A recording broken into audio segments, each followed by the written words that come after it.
जय हिंद मेरे डियर साथी। हमसे एक प्यारा सा क्वेश्चन पूछा है। कह दिया है औपचारिक एवं अनौपचारिक साख के मध्य भेद स्पष्ट कीजिए। ठीक, इसमें विभिन्न स्रोतों का क्या कर देना है, वर्णन करना है। और ये क्वेश्चन देखा जाए तो बोर्ड एग्जाम में कितने नंबर का पूछा गया है, 3 1 4, मतलब ये 4 नंबर का क्वेश्चन पूछा गया। देख लिख रखा है औपचारिक तथा अनौपचारिक साख के मध्य भेद स्पष्ट करना और स्रोतों के नाम बताना है, तो आपको 4 नंबर मिल जाएगा। ठीक, अब ध्यान से आप सुनिए। सबसे पहले आते हैं औपचारिक क्या होता है। जैसे अपने यहाँ देखा जाए सरकार के द्वारा बहुत सारा बैंक खोला गया है। ठीक, सहकारी बैंक, नगर सहकारी, बहुत सारी सरकारी संस्था खोली गई है। तो ये सब किसके अंतर्गत आती हैं, औपचारिक, जो सरकार के द्वारा नियंत्रित की जाती है। जैसे सरकार के द्वारा हॉस्पिटल वगैरह है। तो क्या लिख रखा है, यह साख बैंक सहकारी समितियों और सरकारी संस्थाओं से मिलती है। ठीक, उसे हम औपचारिक साख बोलते हैं। अब बताओ, यदि बैंक से आप लोन लेंगे तो उस पर ब्याज दर क्या रहेगा, निश्चित फिक्स रहेगा कि 1%, 2%, 4%, 10% फिक्स रहेगा। वो फ्लक्चुएट नहीं करेगा। एक बार फिक्स हो गया तो लंबे समय तक वो चलेगा। तो वही लिख रखा है, यहाँ ब्याज दरें निश्चित और नियंत्रित होती है। मान लेते हैं आप क्या कर दिए हैं, 10,000 का, जैसे मान लेते हैं 10 लाख रुपए लिए। ठीक है, 10 लाख रुपए मान लेते हैं लिए हैं, कितने परसेंट ब्याज पे, मान लेते हैं 3% ब्याज पे लिए हैं, 4% मान लेते हैं, 5%। तो ये फिक्स है कि आपको जब तक चुका नहीं देंगे तब तक इस पे इतना ही % आपको टैक्स देना रहेगा। वो नियंत्रित होती है।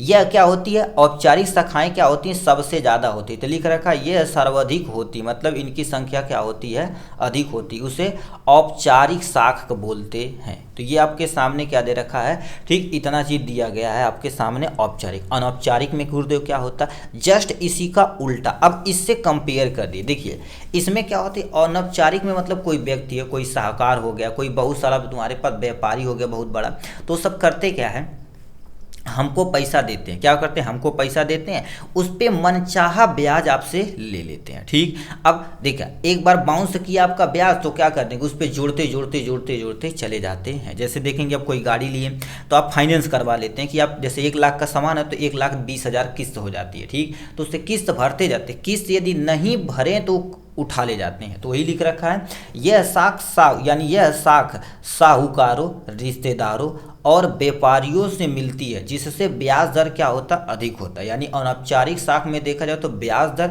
औपचारिक की तुलना में अधिक होता है। ये बढ़ाते भी सकते हैं। ठीक, साख के मुख्य स्रोतों में वाणिज्य बैंक भी आता है, सहकारी बैंक आता है और स्वयं सहायता समूह होते हैं। गाँव में देखेंगे अच्छे अच्छे समूह लगे हुए हैं जो क्या कर देते हैं, आपको पैसा डिस्ट्रीब्यूट करते हैं। उसमें आते हैं गांव में और क्या कर देते हैं, हर औरत को या परिवार को क्या कर देते हैं, पैसा देते हैं और उसका कुछ अमाउंट क्या कर देते हैं, जैसे डेली हफ्ता हफ्ता देखेंगे, अब तो गांव में देखेंगे हफ्ता पे होता है, महीने पे होता है कि उसमें समूह होता है, उस समूहों से पैसा लेते हैं, बैंकों में डाल देते हैं, आपको 1% 2% ब्याज पे देंगे, फिर आप इजीली काम कर सकते हैं। तो वही लिख रखा, सहायता समूह होते हैं, साहूकार होते हैं और मित्र रिश्तेदार भी शामिल होते हैं, किसके अंतर्गत, अनौपचारिक के अंतर्गत। यहाँ से अब आसान भाषा में समझिए औपचारिक साख क्या होती है। ऐसी साख जो सरकार के द्वारा चलाई जाती है, ठीक, उसे औपचारिक साख बोलते हैं। इसमें बहुत सारे सरकारी बैंक होते हैं, केवल सरकारी बैंक। इसमें जो ब्याज दर होता है निश्चित होता है और नियमित होता है, मतलब फिक्स रहता है, उससे घटे बढ़ेगा नहीं। ये सर्वाधिक, मतलब इनका साख देखा जाए तो सर्वाधिक होता है। बट अनौपचारिक देखा जाए तो रंगदारी से आपको पैसा देंगे, ठीक है, नहीं देंगे तो आप वापस तो क्या कर देंगे। जैसे अभी मान लेते हैं लोन सरकार के द्वारा कराया जाता है तो सब कहते हैं कि इतना माफ़ कर दिया जाएगा, तो सरकार चाहेगी तो माफ़ भी कर सकती है। बट ये साहूकार, रिश्तेदार और व्यापारी कभी नहीं माफ़ करेंगे, आपका घर बस कुछ ना कुछ उठा ले जाएंगे। अब जिसमें अधिक ब्याज दर होता है, इसमें ब्याज दर क्या होता है, अधिक होता है। अब इस संख्या के अंतर वाणिज्य बैंक होते हैं, सहकारी बैंक, मतलब ये सब भी किससे जुड़े होते हैं, इन्हीं से जुड़े होते हैं। यहाँ से पैसा लेते हैं, जैसे मान लेते हैं बैंक से ये सब साहूकार, रिश्तेदार और व्यापारी क्या करिए 5% पे लिए तो आपको 5% पे न मिला के 10% पे आपके देंगे।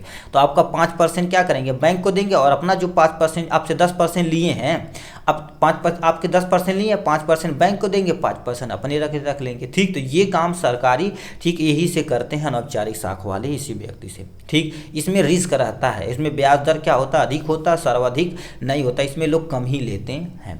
तो इतना एक्सप्लेन करेंगे तो अपना काम बन जाएगा। तो ये आपके सामने क्या था, औपचारिक तथा अनौपचारिक साख के मध्य भेद आपको स्पष्ट करना है। तो चलिए आज के लिए बस इतना ही, फिर मिलेंगे नेक्स्ट वीडियो में नेक्स्ट टॉपिक के साथ। तब तक के लिए bye bye and take care.